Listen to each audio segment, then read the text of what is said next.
More than maybe anything in today's day and age, food is something that unites people.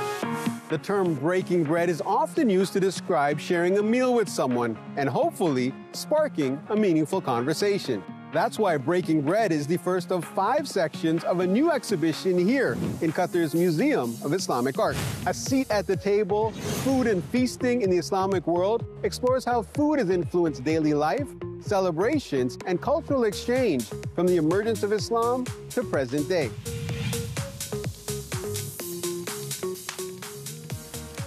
Bread is an important staple in many religions and cultures.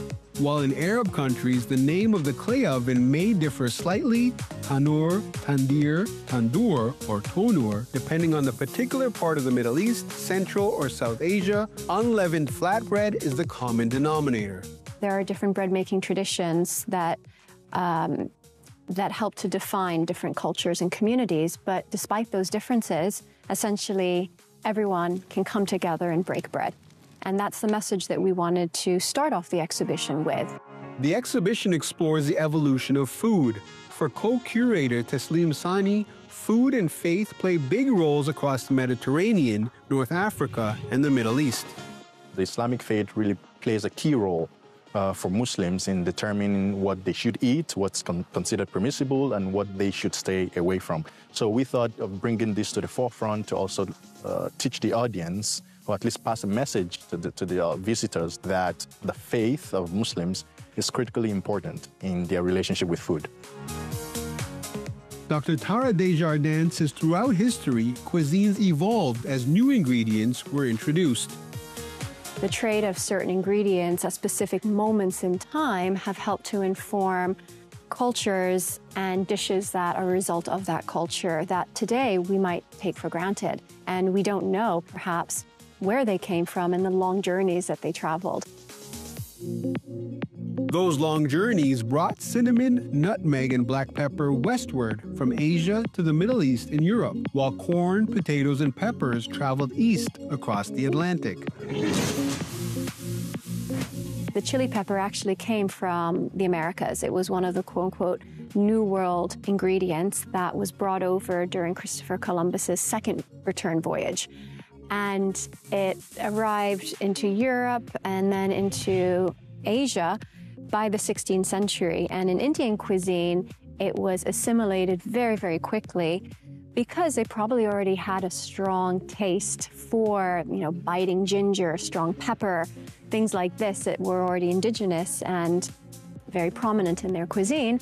And so they received it very, very, very warmly. And they also started to then grow it locally.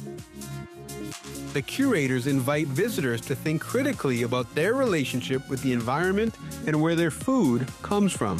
A lot of times we don't think about the sort of backstage effort that goes into food production. So the kind of water that goes into it, the amount of land mass that is used, and how this ends up affecting our environment and our society.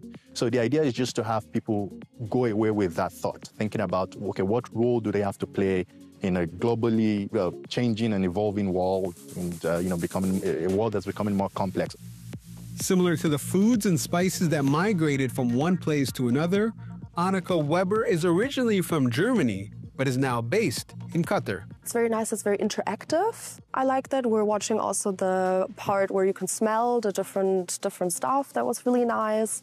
And then also you have like old Quran, and yeah, it's an interesting mixture. You have something for children, but also something for older people. So yeah, I feel this is really unites, and yeah, everyone likes to eat at the end of the day. A seat at the table is essentially that everyone can come and participate in food culture. And it speaks not only to the inclusivity of food, but also the fact that food is something that unites people more than maybe anything in today's day and age. This is likely the most photographed part of the exhibition, the reimagination of what dining with the Sultan would look like. And no, the food is not real. It's actually made of paper mache and produced by 40 first-year VCU Qatar students. It's a class project titled Ramadan Feast, showcasing the variety of foods used to traditionally break the fast. A Seat at the Table runs until later this year.